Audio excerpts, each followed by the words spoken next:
সবাই জানো বারুইপুরের পরিস্থিতিটা এখন কি। বারুইপুরের মেয়ে হিসাবে আমার মনে হলে এই ভিডিওটা হয়তো করাটা উচিত, কারণ আগে আমরা বারুইপুরটাকে নিয়ে যেভাবে গর্ব করতাম, আমাদের বারুইপুর খুব শান্তপ্রিয় একটা জায়গা। কাউকে যখন বলতাম, কেউ যখন আমাদের জিজ্ঞাসা করতো যে তোমার বাড়ি কোথায়, বারুইপুরে, তারা আমাদেরকে চিনতো বারুইপুরের ফেমাস পিয়ারা এটা হিসাবে চিনতো। এর আগেও আমরা একটা ভিডিও করেছিলাম বারুইপুরের খাসি, যেটা ফেমাস হয়েছিল, তোমরা অনেকেই জানো বারুইপুরের খাসি ভিডিওটা দেখেছো, 400 টাকা খাসি। কিন্তু এখন যে ঘটনাগুলো ঘটে চলেছে, সত্যি এটা নিতে পারছি না। মানে আমরা কেউ সেফ নয় গাইস, ভাবলেও অবাক লাগছে। মানে পরপর তিনটে তিনটে মার্ডার, এটা ভাবলেও নিজের একটা গায়ের লোম খাড়া দিয়ে উঠছে। রাস্তাঘাটে মেয়ে বলো ছেলে বলো, কেউ সেফ নই, আমরা কেউ সেফ নই। মানুষের মধ্যে ভয়টাই চলে গেছে।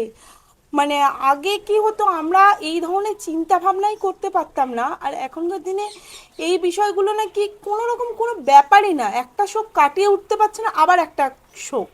কালকে যে সময় ঘটনাটা ঘটেছে, আমাদের বারুইপুরের প্রসেনজিৎ বলে একটা ছেলে, তোমরা জানো, কালকে এই ঘটনাটা ঘটেছে, আমি সোশ্যাল মিডিয়াতে দেখলাম। তার আগে আমরা মুদিখানা বাজার করতে গিয়েছিলাম, তো সেখানে গিয়ে দেখলাম হঠাৎ করে শুনছি বারুইপুর হসপিটালে অবরোধ হয়েছে।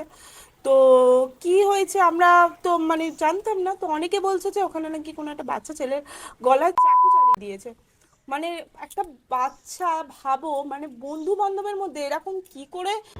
এর দুদিন আগে সূর্যপুরে একটা বাচ্চা মেয়ের নৃশংস একটা ঘটনা আমার কানে এলো, দেখলাম সোশ্যাল মিডিয়াতে। এগুলো ছোটবেলায় আমাদের ভাবতেও ভয় লাগতো, আর এখন সেগুলো চোখের সামনে দেখতে পাচ্ছি। প্রশাসনের কাছে একটা বিষয়ই বলবো, আমাদের আগের বারুইপুর, যে শান্তিপ্রিয় বারুইপুর, সেটা সত্যি ফিরে পেতে চাই আমরা প্রত্যেকেই। আমি চাই সেই শান্তিপ্রিয় বারুইপুরটা যেন ফিরে আসে, সমস্ত কিছু স্বাভাবিক হয়, আর যারা দোষ করেছে তারা যেন উপযুক্ত শাস্তি পায়, আর এমন শাস্তি পায় তা সেটা দেখে যেন আর 5 জন ভয়ে শিউরে ওঠে ভুল কাজ করার আগে। তো প্রশাসনের কাছে আমি হাত জোড়ো করে বলছি যে সেই রকমই স্টেপ নেওয়া হোক, যাতে ভুল কোনো কাজ করার আগে 10 বার ভাবে, 10 বার ভাবে।